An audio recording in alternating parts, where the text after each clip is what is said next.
Good morning, Civil War students. I am making this short video to help you through the Unit 3 essay. As you watch this video, it's a good idea to have a piece of paper or a Word doc handy. I promise you that in the 15 or 20 minutes that it takes us to go through this, I've got some background information, so it may even take a little longer. You will walk away with a solid plan of attack for your essay.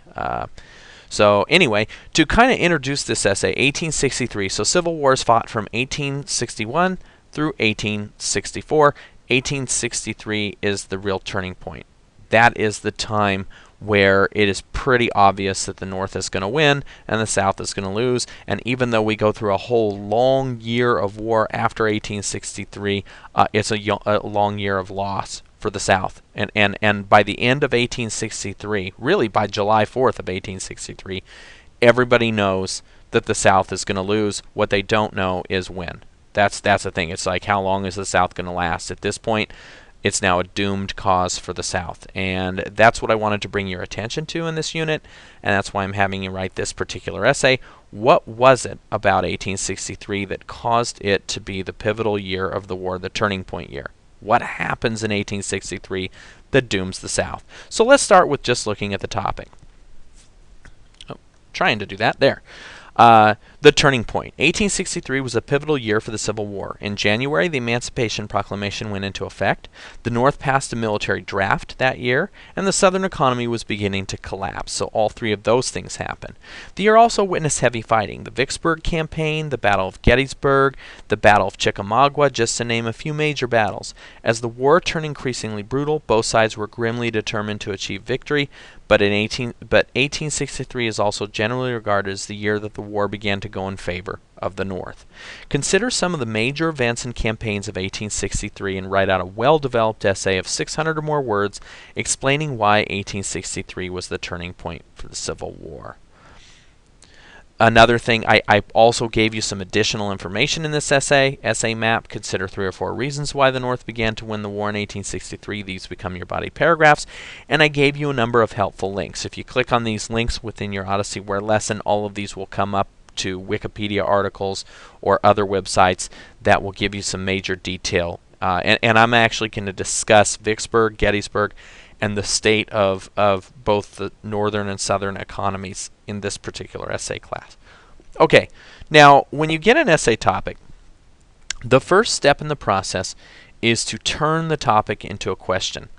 And so what I do when I write an essay topic is I always put the actual question part, even though it's not written as a question, I put it at the bottom and I put it in bold. And so on this particular essay, here's what you actually have to write about. Consider some of the major events and campaigns of 1863. Write out a well-developed essay of 600 or more words explaining why 1863 was the turning point for the Civil War. By the way, 600 or more words, that's probably generally about a 5-paragraph essay. So that's something to kind of consider.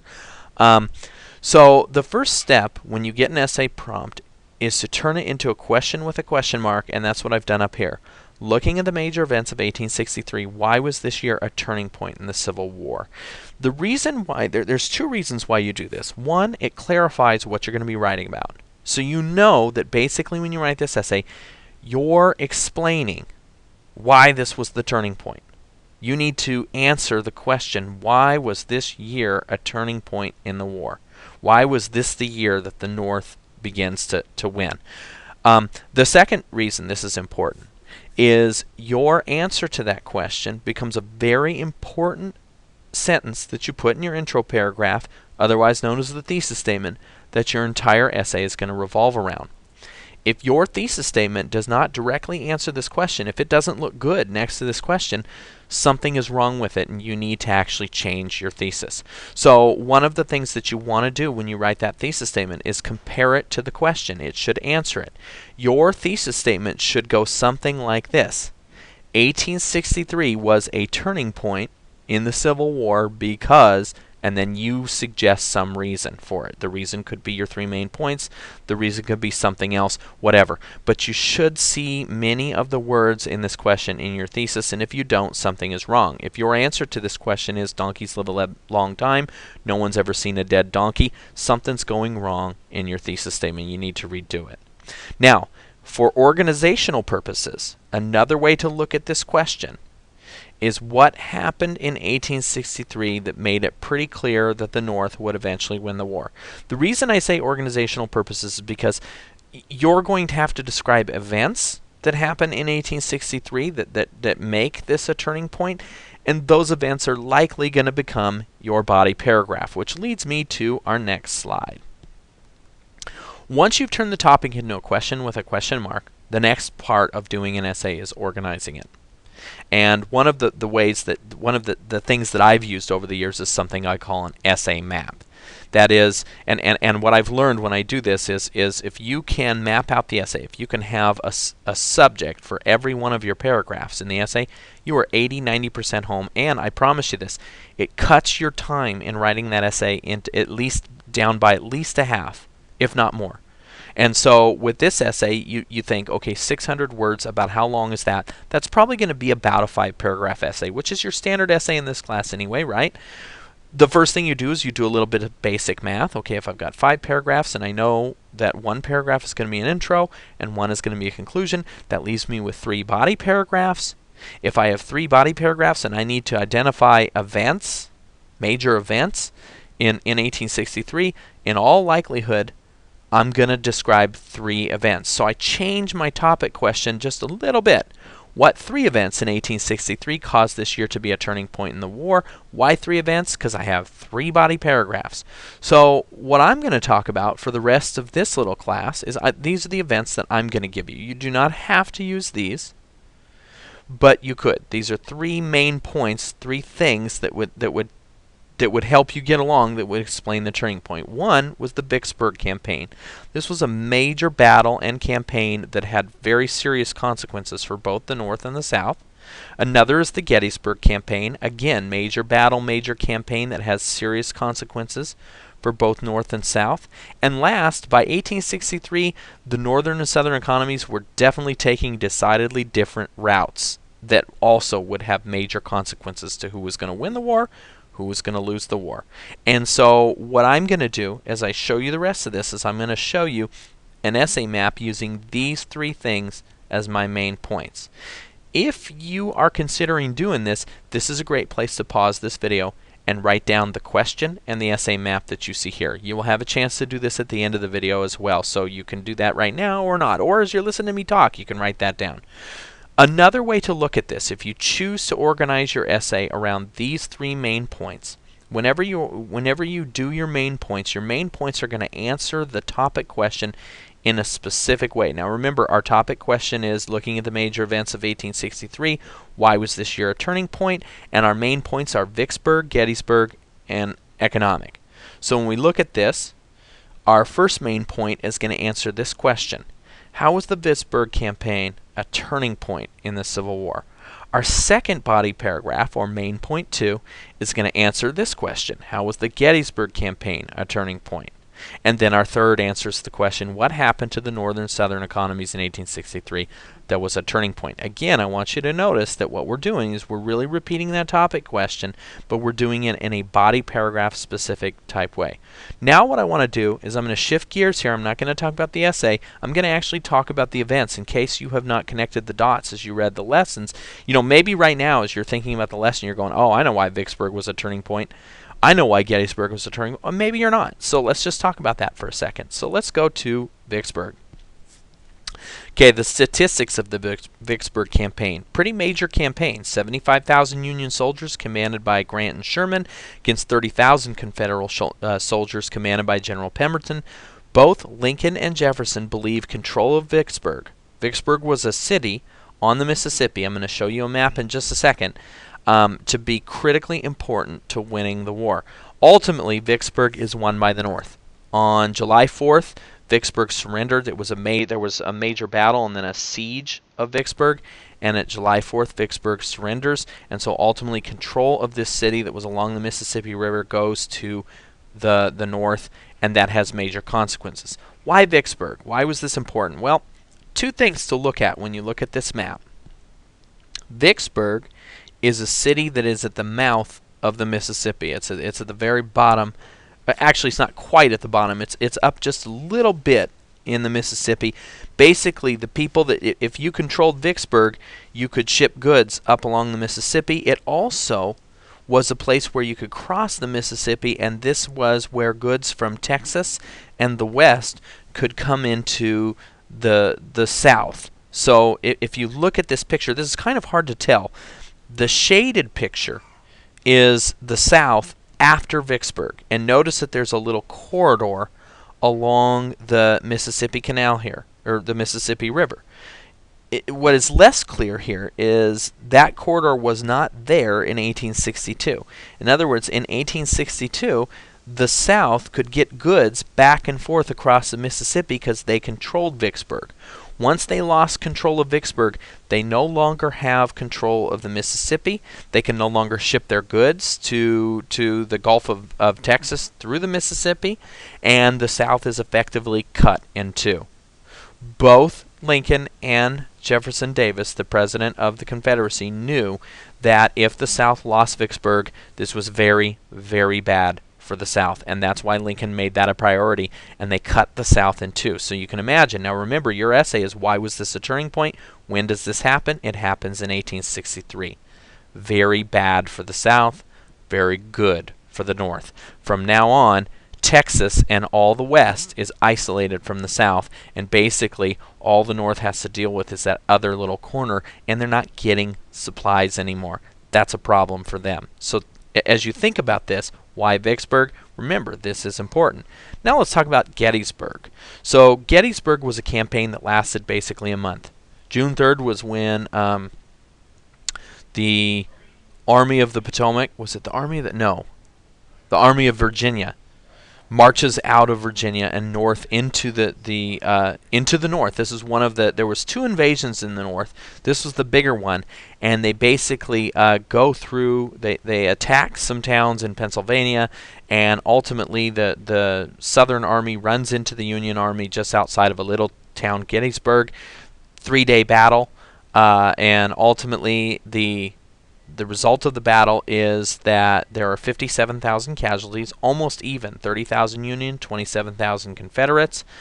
But this is marked as a Northern victory because the Army of Virginia now starts marching home. They stopped, and there were several consequences to Gettysburg. Why Gettysburg, by the way? Well, this is hard to tell here, but when you look at this, what they were doing when they invaded Pennsylvania is they were going to circle around and actually attack Washington, D.C., and ultimately attack the capital. And the way the North always knew, or the South always knew right from the beginning, that there was no way they could defeat the North, like take over the North. That was never an option. But what they were hoping for is if they killed enough Northern troops or they had enough decisive victories, then the North would get tired of fighting and just say, all right, you know what, you want to live in your little separate country with the slaves and all that, you do it, and we'll be at peace with you. Now, what better thing to cause that than taking the capital of the North, taking Washington, D.C.? That was the ultimate goal.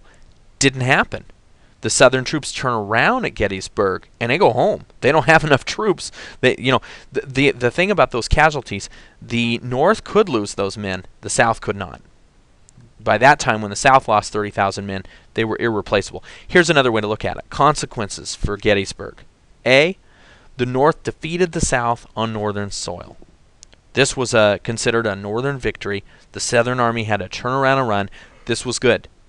For the North, this was good because they defeated what had been regarded as Lee's invincible army, not invincible anymore. It shows Britain and France that the South could not defeat North.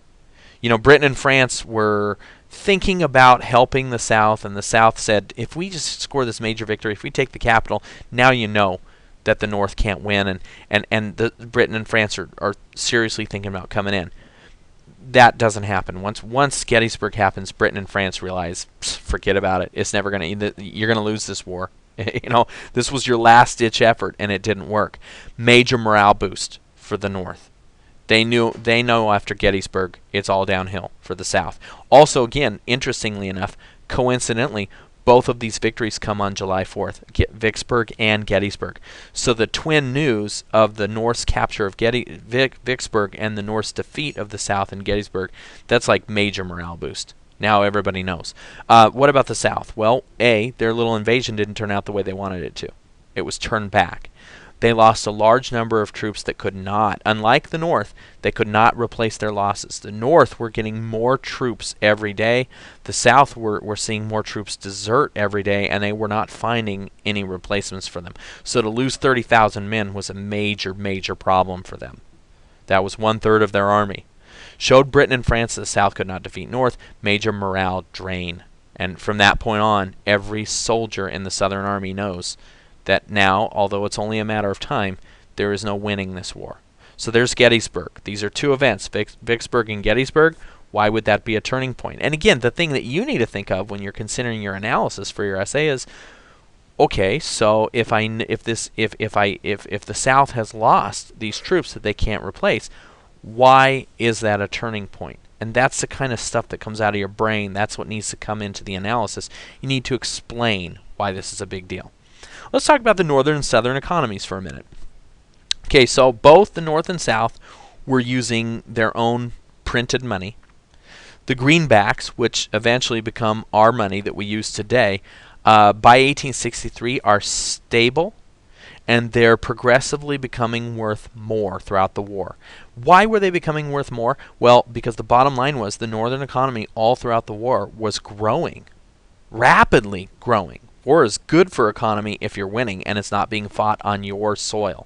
War shuts down economic activity when the armies invade. I don't know why, but when an army invades a town, nobody goes to work that day. Everybody leaves the town because they don't want to die, and that of course, and of course, you know, wars are fought on farmers' fields, and it was important that the Civil War was largely fought in the South, and what that meant was there was not a huge economic consequence to that in the North.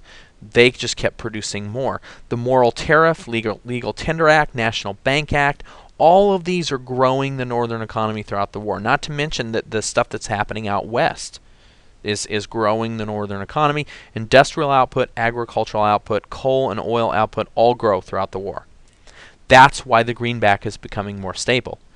Basically, your dollar is going to be worth what your economy is worth. As the economy is growing, your dollar gets more valued.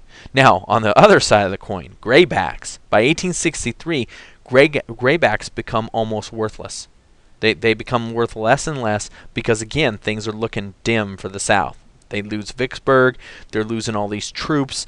Their economic production has stopped. Don't forget, in the last unit, we talked about the Emancipation Proclamation being a strategic move by Lincoln.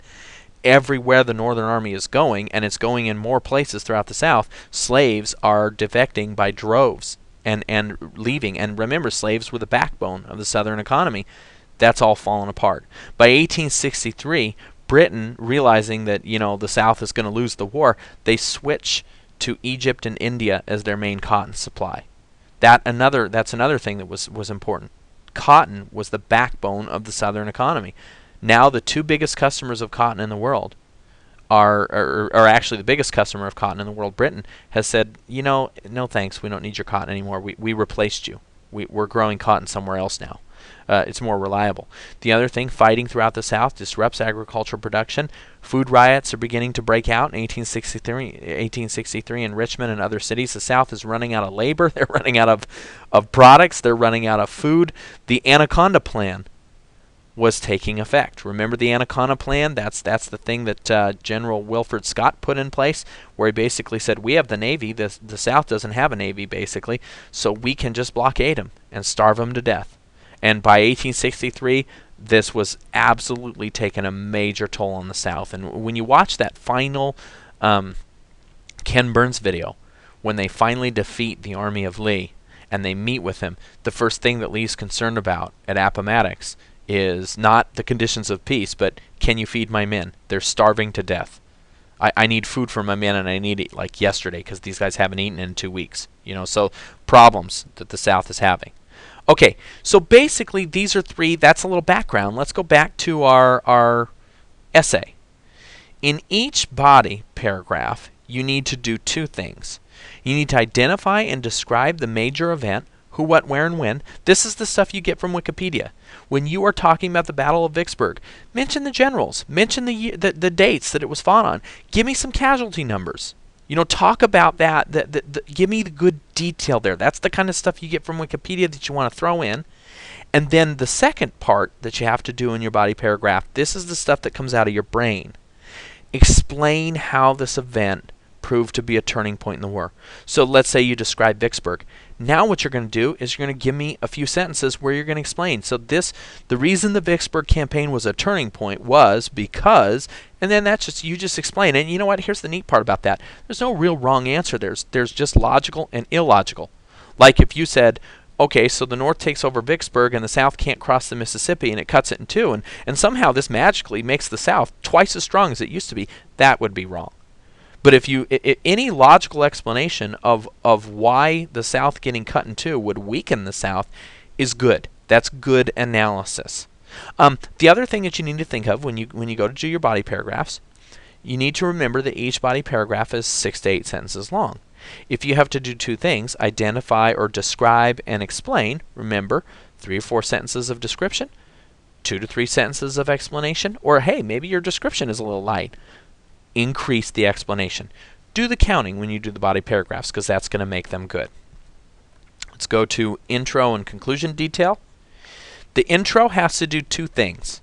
A, it has to introduce your readers to the topic, who, what, where, and when, and it needs to provide the thesis statement. Another way to look at the intro, remember your thesis statement was 1863 was the turning point of the Civil War because, and then the other way to look at what needs to go in your intro is what would your reader need to understand or need to know in order to understand that statement you made? Well, A, they would need to know what the Civil War was. B, they would need to know, like, why was 1863 like an important year in the Civil War, or what was the significance of 1863? So one way you could begin this essay is by really kind of honing in on 1863. You know, by this time, the Civil War, we'd spent 2 years. Remember, everybody thought that Civil War was going to be super fast. No more. 2 long years of fighting. Everything was deadly serious by this point. Everybody was fighting their hardest, doing everything they could to make their side win because they knew that this year would have deadly consequences. They knew it had to go one way or the other. This was an important time. And then you transition into that thesis. So you kind of want to start Civil War, then move on. Okay, by 1863, the war had been fought for 2 years. Maybe list some total casualties by then because, again, this was a very serious time. You know, both sides had lost this. Both sides. You know, what was interesting with with the Civil War is all kinds of countries sent observers in to watch this war, and this is like a little-known piece of history, but I think it's important. Civil War, our Civil War, was the trial run for World War I. In other words, it was the modern war before World War I, and by the time was over, millions of troops had been mobilized. I think the North and the South had a total of maybe 2 or 3 million men that they had mobilized to fight this war. That's World War I scale. Troops were been brought to the front using modern things like trains and all of this kind of stuff, and we were using modern weapons, modern cannons, modern rifles, all of that. That's why other countries sent observers. Immediately after World War I, or a few years after the Civil War, Franco-Prussian War, 1876 through 77. That war was fought very successfully by the Germans. This was the war that unites Germany and creates the modern-day nation of Germany, fought by the Prussians, who would eventually become the Germans, as a direct result of their experience watching the U.S. Civil War. They learned their lessons, and they were writing notes, and they said, when we fight our war, this is what we have to do. This is what we saw went right. This is what we saw went wrong. Huge thing. And by 1862, you know, this was the large... Think of this. If you were live in 1863, the American Civil War was front row news in every newspaper across the planet because it was the largest war on earth at that time, involving millions of men, creating staggering casualties that people would read about and go, oh my goodness, 57,000 men dead in 3 days of fighting. That's unbelievable. I mean, the whole world read about that kind of stuff. So that's how you introduce your essay. You begin, you consider why 1863 would have been an important year. In the conclusion, you need to remind the readers what the topic was, and then you need to restate and remind the readers what the thesis was. Your conclusion always looks a little bit like the intro, but a bit shorter. Remember, intro is you're introducing your case. Conclusion is you're wrapping things up, just like in a court case. Okay, so that's just about everything. Here's a final picture of that essay map. You do not have to do it this way, but if you choose to do it the way that I just showed you in this video, you got the intro para where you're kind of bringing it to the Civil War in 1863. Your first body paragraph would talk about Vicksburg. Second talks about Gettysburg. Third talks about the state of the North and South in 1863, particularly their economies, because your economy is directly linked to your military power. Then you come up to the conclusion. I hope that you have found this video helpful, and I also hope that this gives you kind of I hope you're walking out of here saying, yeah, I can do this. You know, can I write 7 or 8 sentences on Vicksburg and why it was important? Yeah, I can do that. Can I write 7 or 8 sentences on Gettysburg, why it's important? Yeah, I can do that. So I want you to, I'm hoping you'll come out of here and, you know, be confident you can do this.